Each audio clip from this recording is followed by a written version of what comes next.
Hello my dear friends, എല്ലാവർക്കും G K വെൽഡാൻ P S സിയിലേക്ക് സ്വാഗതം. എൻ്റെ പേര് ആഷ്ന ഷാജി. അപ്പോൾ ഇന്ന് ഞാൻ എത്തിയിരിക്കുന്നത് RPF കോൺസ്റ്റബിൾ 2020 കുറച്ച് ഡീറ്റെയിൽസ് നിങ്ങളടുത്ത് ഷെയർ ചെയ്യാൻ വേണ്ടിയിട്ടാണ്.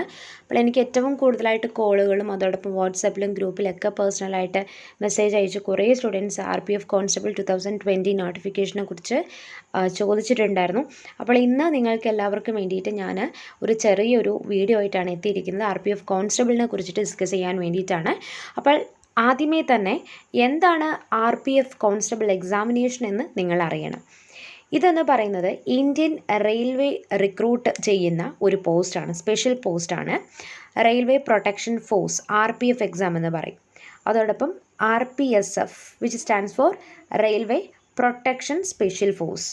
ഓക്കെ, അപ്പോൾ ഞാൻ നേരത്തെ പറഞ്ഞ പോലെ ഈ ഒരു പരീക്ഷ നടത്തുന്നത് റെയിൽവേ ആണ്, മിനിസ്ട്രീസ് ഓഫ് റെയിൽവേ ആണ് ഇത് നടത്തുന്നത്.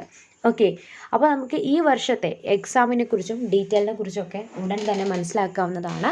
അപ്പോൾ ഇതിനെക്കുറിച്ച് എങ്ങനെയാണ് നമുക്ക് ഇമ്പോർട്ടൻറ്റ് ഫാക്ട്സ് RPF കോൺസ്റ്റബിൾ 2020 കുറിച്ചിട്ടാണ് ഈ ഒരു വീഡിയോയിൽ ഞാൻ ഉൾപ്പെടുത്തിയിരിക്കുന്നത്. അപ്പോൾ നമുക്ക് ഈ RPF എക്സാം കോൺസ്റ്റബിൾ എക്സാമിൻ്റെ ഹൈലൈറ്റ്സ് ഒന്ന് നോക്കാം. RPF constable 2020 conducting body ministries of railways ആണ്. ഇതൊരു നാഷണൽ വൈഡായിട്ട് നടത്തുന്ന എക്സാം നാഷണൽ ലെവലിൽ നടത്തുന്ന ഒരു എക്സാമിനേഷനാണ്. ചിലപ്പോൾ ഇതിൻ്റെ ഫ്രീക്വൻസി എന്ന് പറയുന്നത് വർഷത്തിലൊരിക്കലായിരിക്കാം, അല്ലെങ്കിൽ അതിൻ്റെ വേക്കൻസി ബേസ് ചെയ്തിട്ടാണ്. എക്സാം എന്ന് പറയുന്നത് ഓൺലൈനായിട്ടായിരിക്കും നടത്തുന്നത്. നിങ്ങൾക്ക് 90 മിനിറ്റ്സ് ആയിരിക്കും ഈ എക്സാമിന് വേണ്ടിയിട്ട് ഉണ്ടാവുക, 1.5 മണിക്കൂറായിരിക്കും ഉണ്ടാവുന്നത്.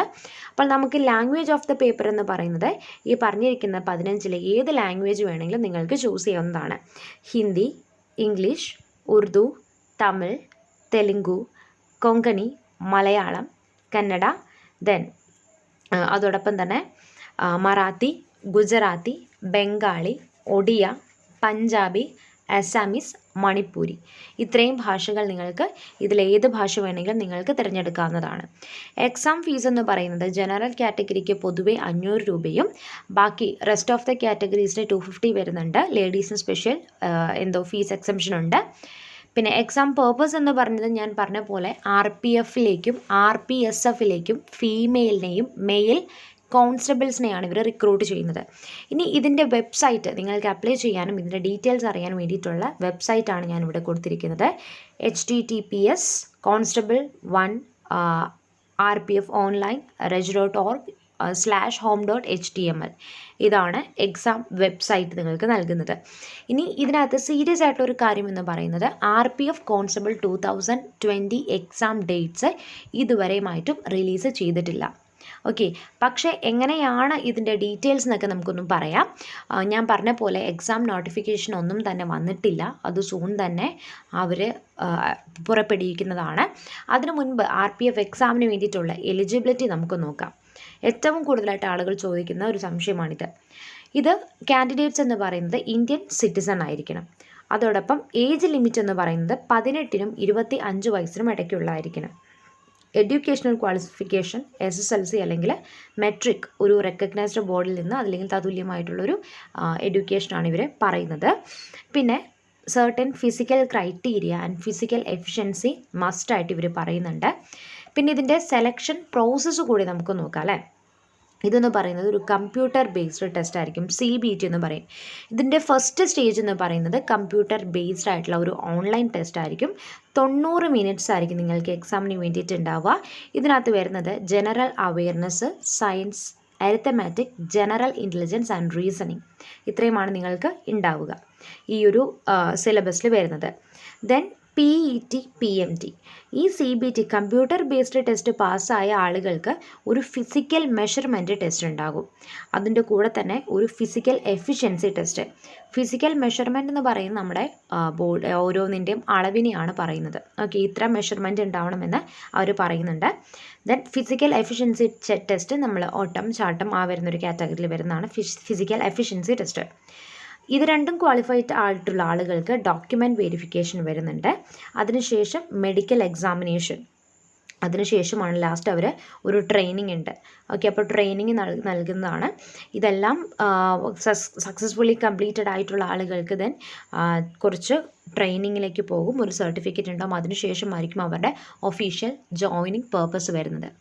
ഇനി ഏറ്റവും കൂടുതലായിട്ട് മറ്റ് സംശയങ്ങൾ വരുന്നത് ഇതിൻ്റെ ഞാൻ പറഞ്ഞ പോലെ മിനിമം ക്വാളിഫിക്കേഷൻ ചോദിച്ചിട്ടുണ്ടായിരുന്നു. ഞാൻ പറഞ്ഞല്ലോ അത് SSLC അല്ലെങ്കിൽ മെട്രിക് ആയിട്ടുള്ള ഒരു റെക്കഗ്നൈസ്ഡ് ബോർഡിൽ നിന്നുള്ള ഒരു ക്വാളിഫിക്കേഷനാണ് പറയുന്നത്. പിന്നെ സാലറി ഒരുപാട് പേര് ചോദിക്കുന്നുണ്ട്. ഇതിന് ബേസ് പേ എന്ന് പറയുന്നത് 21,700 പ്ലസ് യൂഷ്വൽ അലവൻസും വരുന്നുണ്ട്. പിന്നെ ഷോർട്ട് ലിസ്റ്റ് ചെയ്യപ്പെടുന്ന ആളുകൾക്ക് ട്രെയിനിങ് കൊടുക്കുന്നത് ഫിസിക്കലിൻ്റെയും അതോടൊപ്പം തന്നെ ആം ട്രെയിനിങ്സും കൊടുക്കുന്നുണ്ട്. നമുക്ക് പ്രധാനമായിട്ടും 18 റെയിൽവേ സോൺസിലായിരിക്കും ഇതിൻ്റെ ഈ പറയുന്ന പോസ്റ്റിംഗ് വരുന്നത്. ആപ്ലിക്കേഷൻ ഫീസ് ഞാൻ പറഞ്ഞിട്ടുണ്ടായിരുന്നു. ജനറൽ കാറ്റഗറിക്ക് 500 ആണ് വരുന്നത്, ബാക്കി കാറ്റഗറിക്ക് 250 ആണ് വരുന്നത്.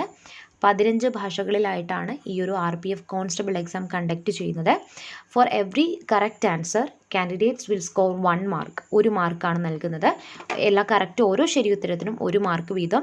പിന്നെ നെഗറ്റീവ് മാർക്കിംഗ് എന്ന് പറയുന്നത് 1/3 മാർക്സ് ആയിരിക്കും. ഓരോ തെറ്റുത്തരത്തിന് 1/3 മാർക്സ് വെച്ച് കട്ട് ചെയ്യും. നെഗറ്റീവ് മാർക്ക് വരുന്നുണ്ട്. പിന്നെ ഇതൊരു ക്വാളിഫൈ ചെയ്യാനായിട്ട് CBT ടെസ്റ്റിന് മിനിമം ജനറൽ കാറ്റഗറിക്ക് 35% മാർക്കാണ് വേണ്ടത്. ഓക്കെ, ദെൻ SC STക്കും അതോടൊപ്പം ആ ഒരു കാറ്റഗറി SC ആൻഡ് STക്ക് വരുന്നത് 30% മാർക്ക് മതിയാകും.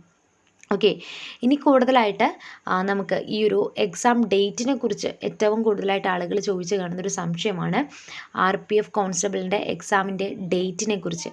അപ്പോൾ നമ്മൾ പറഞ്ഞ പോലെ ഇതുവരെയായിട്ടും അവർ ആപ്ലിക്കേഷൻ നോട്ടിഫിക്കേഷനൊന്നും വന്നിട്ടില്ല.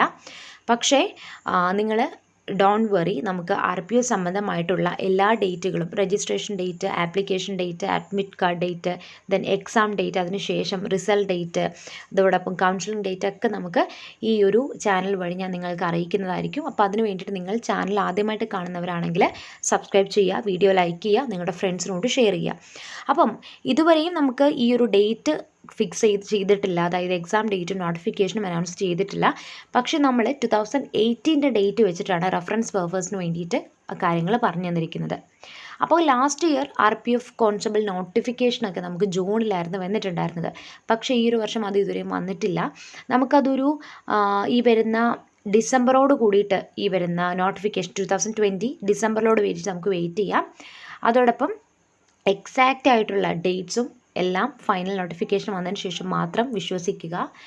എന്തെങ്കിലും സംശയങ്ങളുണ്ടെങ്കിൽ ഞാൻ ഈ തന്നിരിക്കുന്ന ലിങ്ക് ഡിസ്ക്രിപ്ഷൻ ബോക്സിൽ നോക്കാം, അതിൽ കയറി നിങ്ങൾക്ക് ഡയറക്റ്റായിട്ട് നോക്കാം. അതോടൊപ്പം നമുക്ക് ഞാൻ പറഞ്ഞ പോലെ നോട്ടിഫിക്കേഷൻ റിലീസും ഓൺലൈൻ രജിസ്ട്രേഷനും ഒന്നും സ്റ്റാർട്ട് ചെയ്തിട്ടില്ല. ഒരുപാട് പേര് ചോദിച്ചിട്ടുണ്ട് ലാസ്റ്റ് ഡേറ്റ് ആയോ, എക്സാം ആയോ എന്നൊക്കെ ചോദിച്ച് കുറേ പേര് വിളിക്കുന്നുണ്ട്. ഒന്നും ഒഫീഷ്യലി അത് റിലീസ് ചെയ്തിട്ടില്ല. ബാക്കിയുള്ള സൈറ്റുകളിലൊന്നും കയറി നിങ്ങൾ വഞ്ചിതരാകാതെ ഇരിക്കുക. ഓക്കെ, പിന്നെ ഞാൻ പറഞ്ഞല്ലോ, ഇനി നിങ്ങൾക്ക് കുറേ പേർക്ക് ഡൗട്ട് ചോദിക്കുന്നുണ്ടായിരുന്നത്, ഒരുപാട് പേര് ചോദിച്ചിട്ടുണ്ടായിരുന്നത് PYQs, ദെൻ ക്ലാസ്സുകളൊക്കെ ചോദിച്ചിട്ടുണ്ടായിരുന്നു. ഡോണ്ട് വറി, അടുത്ത് തന്നെ നമ്മൾ RPFന് വേണ്ടിയിട്ടുള്ള ക്ലാസ്സുകൾ ഈ ചാനൽ വഴി നിങ്ങൾക്ക് നൽകുന്നതായിരിക്കും.